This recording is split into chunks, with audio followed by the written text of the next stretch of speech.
USF wants to beat Miami. This is what you have to do. Number one, Byron Brown has to be effective throwing the football.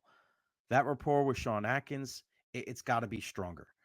Only 13 catches this year through three games.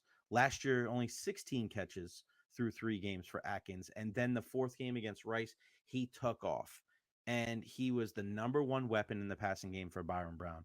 You're going to need that same ramp up this year if the Bulls are going to beat the Canes. And Abdur Rahman Yassin, as well as Michael Brown Stevens, they have to be a safety net for Byron Brown. They're going to have to make some tough grabs, whether it's on deep throws or on third downs to keep the chains moving.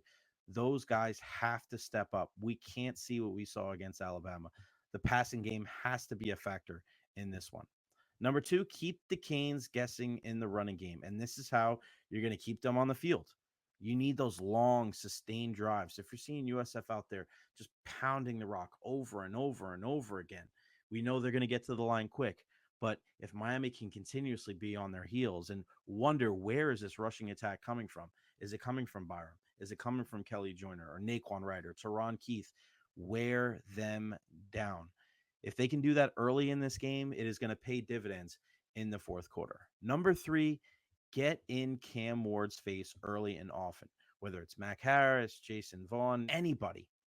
Get creative. Todd Orlando's done a really good job so far this year of being creative in how he puts pressure on the guy under center. You have to make life difficult for the veteran signal caller after he didn't get sacked one time against Ball State last week.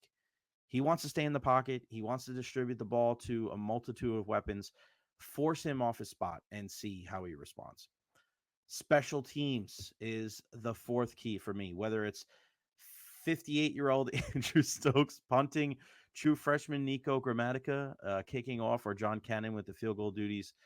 The Bulls have to play mistake-free in this facet of the game.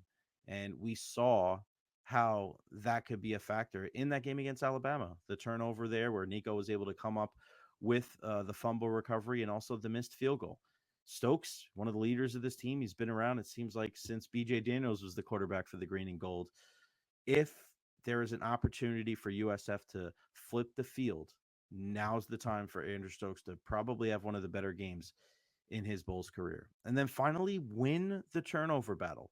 The Bulls have been very opportunistic this year. They've turned their opponents over 8 times through 3 games, and they've given the ball back only once. This trend must continue Saturday night. And if it does, USF will be right in the game. They have to make plays.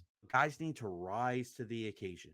I saw Deshaun Rucker have the game that he had against Alabama. 10 solo tackles. I don't think anybody going into that game and against Alabama thought that Deshaun Rucker would be the leading tackler for the Bulls. But that kid played his ass off. He really took his game to the next level against the Crimson Tide. You're going to need a handful of guys to do that same thing against Miami tomorrow night if the Bulls are going to be successful. That building's going to be rocking. Ray J is going to be as loud as it's been probably since I've moved here. I've been here about 20 years. I've been to a lot of USF games, and I cannot wait for tomorrow night. But it's just really cool to hear a bunch of my friends say, yeah, I got to do this in the morning, this in the afternoon, but I got to make sure that I'm home by 7 o'clock because I don't want to miss that USF game. Not that Miami game, that USF game. The times they are changing for the better when it comes to football here in the Tampa Bay area, and it'll be even better if USF comes out on top on Saturday night.